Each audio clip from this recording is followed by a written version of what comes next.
entraînement au couloir, s'il vous plaît. Merci, couloir droit. Ferme bien ton couloir hein, pour défendre. Vas-y.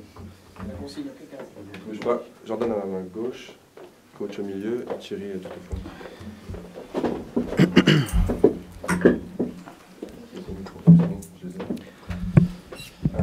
Bonjour. Mesdames, messieurs, trop petit. Bonjour. Bienvenue à cette conférence de presse avant le match Olympique de Marseille SC Braga.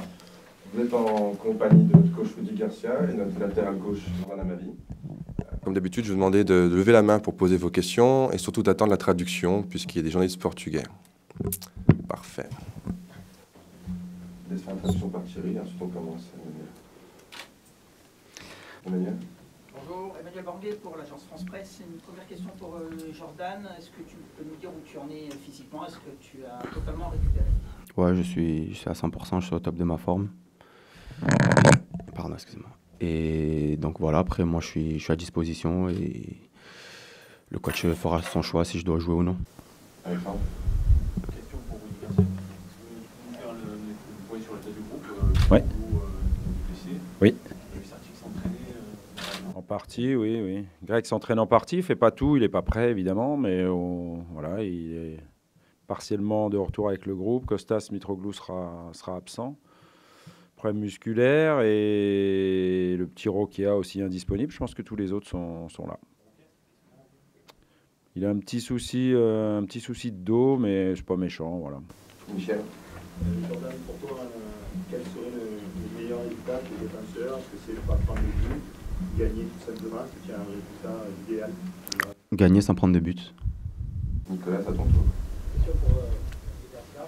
Pour compléter un petit peu la précédente, concernant l'état de forme de Kostas Mitroglou, il revenait plutôt pas mal, on pourrait considérer qu'il va peut-être un petit peu lancé sa saison. Est-ce que du coup, le fait qu'il soit blessé, ça vous apporte de l'inquiétude pour la suite? Ça apporte surtout moins de solutions, parce qu'on a beaucoup de matchs. Donc, comme je l'ai dit, plus l'infirmerie est vide et plus c'est bon pour le groupe de pouvoir aborder toutes les compétitions avec tout l'effectif et surtout avec de la fraîcheur physique. Donc voilà, il va falloir que Clinton et Valère s'emploient plus dans les prochains jours et prochaines rencontres pour pallier à l'absence de Kostas. Il y aura une rotation en moins devant. Voilà. Bon, la question était sur Kostas Mitroglou. Mitroglou était un joueur ces derniers temps qui a été un peu mis en cause car il marquait pas vraiment beaucoup de buts. Et il voudrait savoir le réel impact de ce joueur pour l'équipe de l'Olympique de Marseille. Est-ce qu'il a vraiment mis du temps à marquer? Est-ce qu'il ne va pas être une absence réelle pour le prochain match de l'Olympique de Marseille? Et donc savoir quelle est vraiment son importance au sein du groupe. C'est le seul attaquant de surface, c'est le seul attaquant de son profil de l'effectif. Voilà, c'est un garçon qui a prouvé, et notamment à Benfica, que c'était un grand buteur. Et oui, son absence est préjudiciable, encore une fois, parce que les autres joueurs qui sont des très très bons joueurs aussi dans mon effectif ne sont pas des joueurs qui ont le profil de Kostas Mitroglou. Donc Kostas s'est bien fendu dans le groupe, on a un très bon groupe, lui il a un bon caractère même s'il est réservé. Et puis effectivement, il montait en puissance, mais bon, j'ai pas pour habitude de parler des blessés, parce que les blessés peuvent pas jouer, et je me concentre sur les joueurs qui sont à ma disposition. Karim. On a l'habitude de dire depuis plusieurs années que Braga est le complément du top 3 du Portugais avec Benfica, Porto et le Sporting. C'est une équipe qui est très habituée à jouer la Ligue Europa. Qu'est-ce que l'OM peut en craindre? C'est une réalité, hein, ils sont quatrièmes, ils sont maintenant difficilement à portée des trois premiers. Ils avaient un match important dernièrement qu'ils ont pas gagné contre les trois premiers, et derrière ils craignent plus grand chose. Donc oui, c'est la quatrième force, on va dire, du championnat du Portugal. C'est une très bonne équipe, c'est une équipe composée plutôt de jeunes joueurs, enfin, ou plus que de jeunes joueurs, dans la fleur de l'âge, on va dire. Je crois qu'ils ont un joueur à 29 ans dans l'équipe qui va jouer demain, le deuxième à 26, et tous les autres ont plutôt entre 21 et 24. Donc c'est une équipe qui court, une équipe qui joue. Voilà, c'est un très bon adversaire. Ça devrait faire, on l'espère, de très bonnes rencontres. J'ai une question pour Hugo et ensuite Michel. Bonjour, Hugo Hanon par Radio RTL, une question pour le coach Rudy Garcia. Vous avez un calendrier chargé qui vous attend dans 3 compétitions, de France, le championnat Europa League.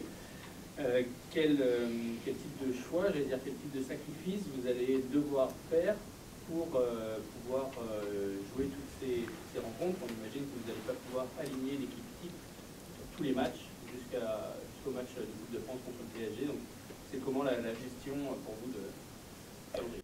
Après la Coupe de France, il y aura aussi un match de championnat chez nous contre Nantes. Et puis si on se qualifie contre Braga, ça sera comme ça jusqu'à la mi-mars. On rejouera en Europa League et on aura encore 2 matchs de championnat. Donc on s'attendait à jouer beaucoup de matchs. C'est pour ça que je parle de l'infirmerie et il faut qu'elle reste le plus vite possible. Là, on a un coup dur avec l'absence de Costas. Pour l'instant, ce n'est pas un problème. On va dire que c'est le premier match seulement de la série. On vient d'avoir 6 jours de récup depuis le triptyque des derniers matchs. Et 6 jours, c'est une semaine. Donc on va seulement commencer la série. Donc demain, il n'y a pas de problème particulier de choix, ni dimanche, 3 jours après, où ce sera la 3e rencontre. Voilà, pour l'instant, il n'y a pas de problème. Après, il ne faut pas qu'on ait de pépins. Donc on sera vigilant par rapport à ça. Et il faudra aussi un peu de réussite, évidemment. Michel? Jordan, le coach était très énervé vendredi après les 2 points perdus. Est-ce que tu peux nous confirmer s'il a peut-être resserré les boulons, notamment sur le plan défensif, parce que l'équipe a pris beaucoup de buts en championnat ces derniers temps? Sur le fait que l'OM arrête de jouer peut-être Cantinel, est-ce que tu peux nous dire un petit peu quel a été son discours et sur quel point vraiment il a insisté? Voilà, c'est surtout parce qu'on a pris pas mal de buts depuis quelques matchs. On avait bien commencé l'année et c'est vrai que ces derniers matchs, on s'est relâché et il nous l'a fait sentir, vous inquiétez pas. Et toi, même si tu n'as pas joué, ton regard du bord de touche, c'est quoi? C'est qu'il y a eu un petit relâchement? Comment tu peux l'expliquer en tant que défenseur? Après, c'est vrai qu'on a tendance à mener au score et quand on prend un but, c'est là qu'on se réveille, on devrait tuer le match plus rapidement. On a les occasions, c'est pas ce qui manque. Donc voilà, c'est vrai qu'il faut travailler sur ça et être plus rigoureux défensivement aussi, ne pas se relâcher, c'est important. Emmanuel et après Alexandre, s'il vous plaît. Rudy, on n'a pas souvent l'occasion de parler avec Yoann Pelé. Est-ce que tu peux nous dire s'il s'est senti un petit peu coupable après sa sortie ratée à Saint-Etienne sur le but de Béric?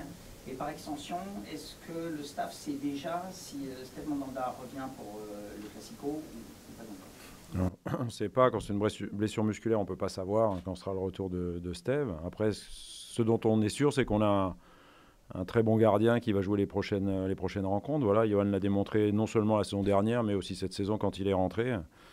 Yoann est un garçon expérimenté, capable de faire aussi son auto-analyse de ses performances. Ils le font toujours d'ailleurs, les gardiens, avec Stéphane Cassard, leur coach. Ils le font de manière toujours constructive. Donc voilà, on est relativement tranquille. Il faut que Yoann prenne du plaisir, amène toute sa qualité dans le but. Voilà, moi, je suis, en tous les cas, je l'ai dit depuis le début de la saison, je ne change pas d'avis. Je dors sur mes 2 oreilles avec ces 2-là. Et on a aussi un Flo Escalès qui va rentrer dans le groupe et qui palliera si problème aussi, avec lui aussi une grande qualité. Donc on n'a pas de souci de ce côté-là. Voilà, il faut que Yoann profite de ces matchs-là pour... c'est le roi du clean sheet, donc il faut qu'il continue à l'être. Voilà, tout simplement. Une question pour Jordan et pour Rudy. On n'ose pas plus de 14 000 quelques spectateurs. Est-ce qu'on pourrait regrettable justement cette faible affluence et ce manque d'intérêt pour ces émotions de Nicolas pour le match très important? Ouais, c'est embêtant parce qu'on a l'habitude d'avoir du monde au stade. Après, c'est vrai que c'est un jeudi soir, donc c'est en semaine, je pense. Les gens travaillent, donc c'est compliqué pour eux. Mais bon, nous sur le terrain, on va faire le boulot. Je ne connais pas les raisons, moi, pour lesquelles on aura très peu de supporters. Il faut déjà, à mon avis, leur demander à eux-mêmes, mais il doit y avoir des raisons. Le fait peut-être qu'effectivement, c'est en semaine et surtout qu'on joue Bordeaux 3 jours après. Je pense que chacun fait attention à ses finances. Maintenant, je ne sais pas si on a fait une politique de prix particulière ou pas. Je ne sais pas si l'heure, 19h, a priori, c'est aussi plus embêtant que 21h. Ce qui est sûr, c'est que c'est décevant. C'est décevant quand on est 3e du championnat, qu'on fait une très bonne saison. On aimerait avoir notre 12e homme sur tous les matchs, et notamment en Ligue Europa. Pour aller plus loin, c'est un atout supplémentaire. Demain, on n'aura pas cet atout-là, ça c'est évident.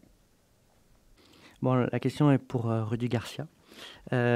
Sur les 12 derniers matchs que l'OM a réalisés contre des équipes portugaises, l'Olympique de Marseille n'a gagné que 3 fois. Est-ce que vous avez une explication que vous pourriez donner de ces résultats au fil des années face aux équipes portugaises?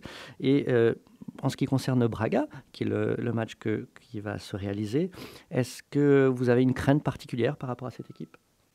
Il est temps d'inverser la tendance, alors, même si je ne peux pas parler pour les...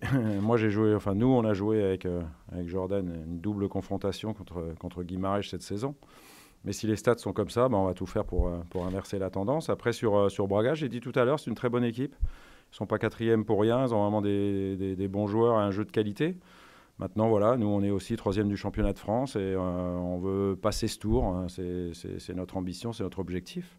Donc on sait que c'est une double confrontation, ça ne va pas s'arrêter à la fin du match aller de demain soir. Donc il faut voir le match sur 180 minutes, on n'espère pas plus, parce qu'après on aura un petit match, après le match retour à aller jouer en championnat. Et donc à nous de faire ce qu'il faut déjà au match aller pour prendre une option sur la qualification, même si de toute façon aucune des deux équipes ne sera qualifiée à la fin du match aller. Question pour Jordan.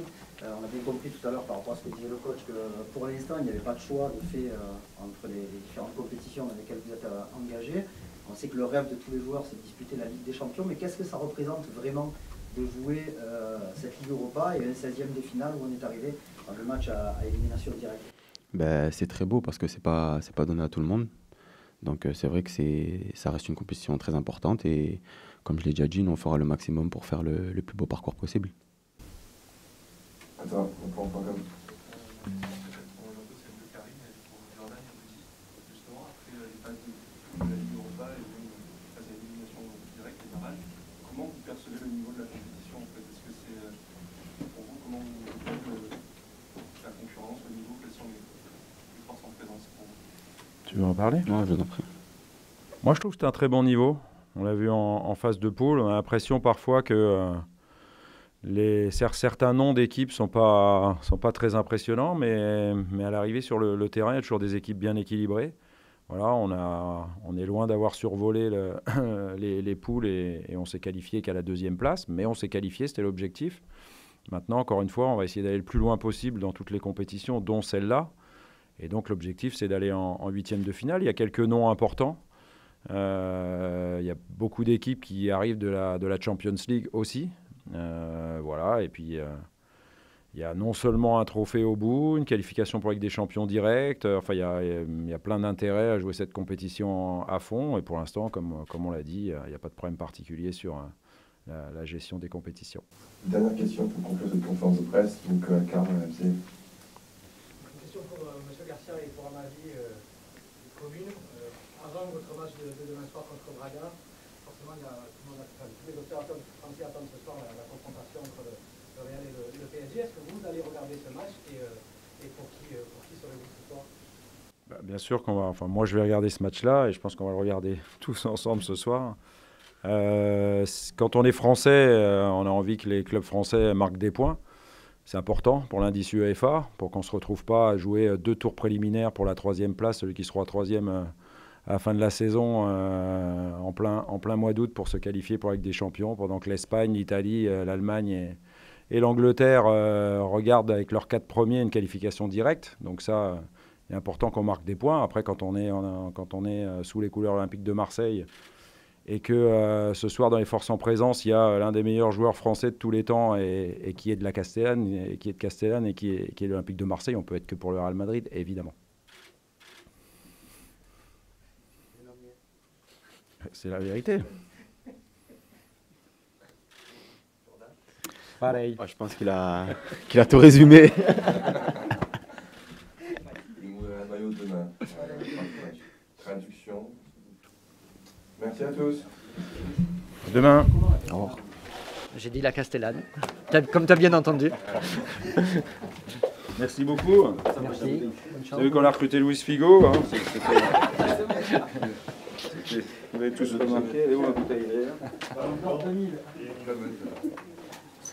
Scandale, Ballon d'or 2000.